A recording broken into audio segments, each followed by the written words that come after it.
How's it going, everybody? You're watching Denaball Tech. So I'm pretty sure this has happened to you at least a few times. So let's say you wake up in the morning, you pick up your Apple Watch and you put it on just to realize that you have no battery. The battery is dead, or maybe it has like 10, 20, or 30%, but it's definitely not enough to last a whole day. So then today I'm actually going to teach you how can you actually fast charge your Apple Watch. So then while you get ready to go to work or maybe like go to school or something like that, your Apple Watch is going to have enough juice to last a whole day.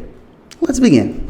Okay guys, this is actually not that difficult at all. We just gotta pretty much focus on two main things in order to make our Apple Watch charge much faster. So thing number one is actually we're gonna try to make our Apple Watch perform the minimum amount of tasks and activities as possible. So then ideally, of course, we would like to turn off our Apple Watch, right? And then charge it. But if we do that, if we turn it off and then connect to the power adapter, it is actually going to turn back on. So then it won't work like that. You could try the other way around. So plug it to the charger while it is on and then try to turn it off. But then Apple won't allow us to do that. So Apple won't allow us to actually charge our Apple Watch while it is being charged. So then the second best thing you can do is actually enable airplane mode. But not only airplane mode, there's a little trick here. So then if you swipe up from any face you have right here and then you swipe up, you're gonna see that by default you're gonna have your connection with your iPhone and then your connection with Wi-Fi. So then if we actually scroll down and turn on airplane mode, you're gonna see that instantaneously is gonna turn off Wi-Fi and turn off the connection with our iPhone. But here's the trick. The connection is going to come back in a few seconds, like now. Yep, that's it. So then it means that our iPhone is still connected even if we have airplane mode turned on. So then there's no point doing this. So the actual trick here is to actually turn off Bluetooth because we're being connected via Bluetooth. So then if we go to settings and then we go back here just to make sure you see on the first screen, right? So then you scroll down and go to Bluetooth and then you scroll down again, you're going to see Bluetooth right here. We're going to make sure to turn that off.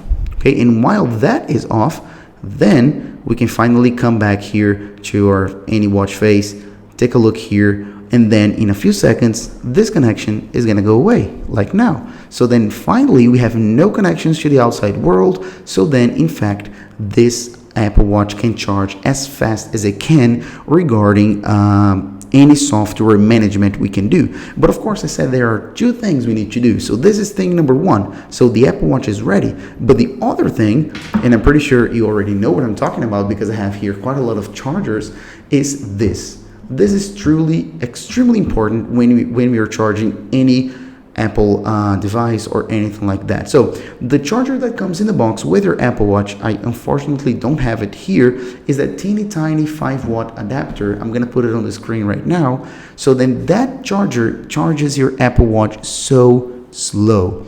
So if you want to fast charge your Apple Watch, you're gonna try and get any charger of 10 watts or more. So this is a 12-watt adapter from an iPad.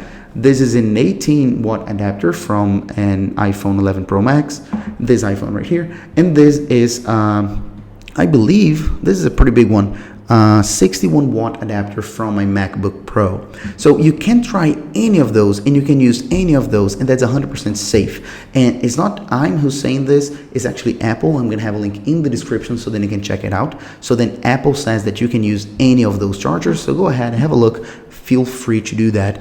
But what the tip I'm giving right now is that you don't need the big ones. You don't need the 18-watt or the MacBook adapter. That's not going to change anything. What you're going to need is a 10-watt adapter or more. As I said, this is a 12-watt adapter from an iPad. You can have any other 10-watt or 12-watt adapter, and pretty much the difference between the speed from this one and this one is zero. You can't really tell the difference. So then, as I said, it won't harm your device, but then there's no point charging with this if you can charge with this, and of course it's much cheaper. You can get one of those from Amazon, brand new, for $15, for $14.99, and you can even get the 10-watt one for something like $10 or $9.99. So then, of course, it's not so cheap, but at the same time it's so worth it. And also keep in mind that I'm saying that you can use very, very powerful power adapters if you're using Apple authentic accessories. Okay, don't go ahead and buy big powerful power bricks from third-party brands that you don't trust, so then you can actually mess up your Apple Watch. So then everything I'm talking about here, I'm talking about original accessories. Keep that in mind. So yeah, that's pretty much it. This is how you can actually fast charge your Apple Watch with just a few tips regarding software, regarding the Watch OS that I just showed you, and also picking up, selecting, and using the correct and better option you may have, which is getting one from 10 watts or up. But as I said, just get a 10 watt or a 12 watt. That's more than enough for you. So that's pretty much it. Hope you enjoyed it, and I'll be back in a few days. Bye bye.